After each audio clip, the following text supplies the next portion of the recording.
আজি স্বাধীনতা দিৱস ভাৰতৰ। সেই উপলক্ষে আমি বিদ্যালয়ত সকলো সমবেত হৈছিলোঁ, ছাত্ৰ ছাত্ৰী, শিক্ষক শিক্ষয়িত্ৰীসকল। আজিৰ দিনটোত সকলোৰে মন প্ৰফুল্লিত, কিয়নো ব্ৰিটিছৰ ২০০ বছৰীয়া শাসনৰ অন্ত পেলাই আজি ১৫ আগষ্টৰ দিনটোতে ভাৰতে স্বাধীনতা লাভ কৰিছিল। প্ৰথমতে হেডমেমে বেদীটো তুলি লৈছে, তাৰ পাছতে মই অলপ ফুল দি ল'লোঁ, ফুলেৰে সজাইছোঁ।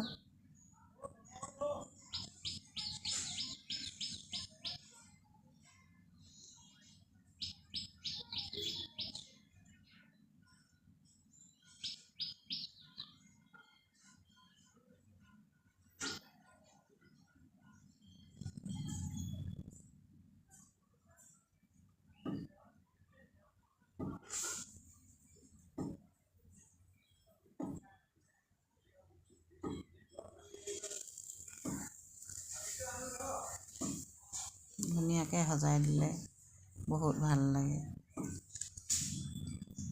ছাত্ৰ ছাত্ৰীসকলে চাই আছে।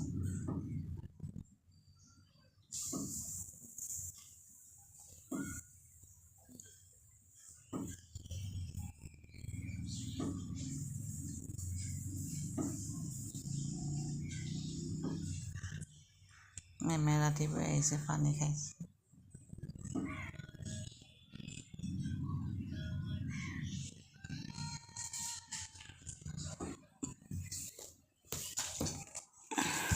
কিমান যে ভাৰতৰ জনগণে এই স্বাধীনতা লাভ কৰিবলৈ নিজৰ প্ৰাণ উৎসৰ্গা কৰিবলগীয়া হৈছিল।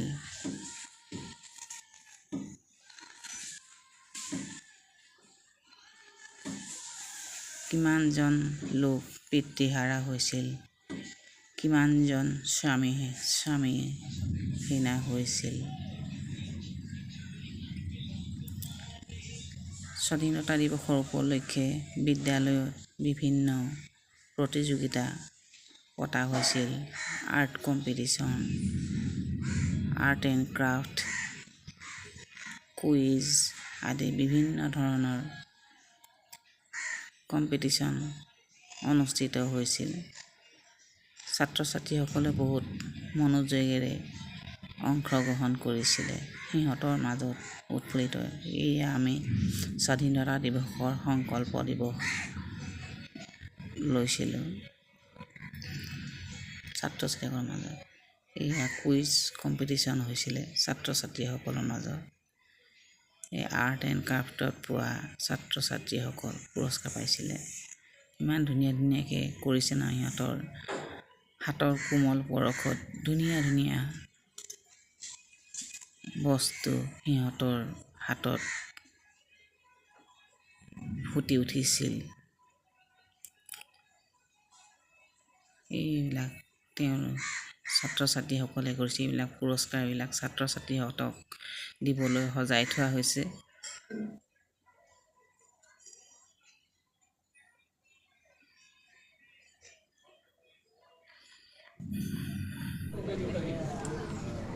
এয়া আমি পতাকা উত্তোলন কৰিলোঁ।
প্ৰাইজ ডিষ্ট্ৰিবিউশ্যন হৈছে।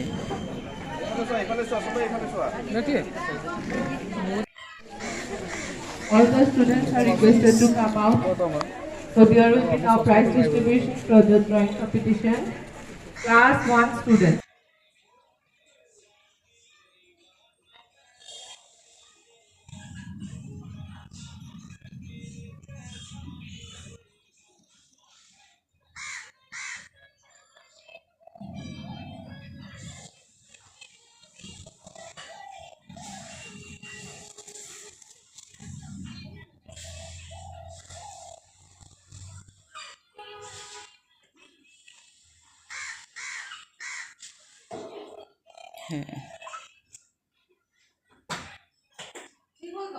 এইভাগে সামৰণি পৰিলে আমাৰ আইডিয়েল ইংলিছ স্কুলৰ স্বাধীনতা দিৱসৰ।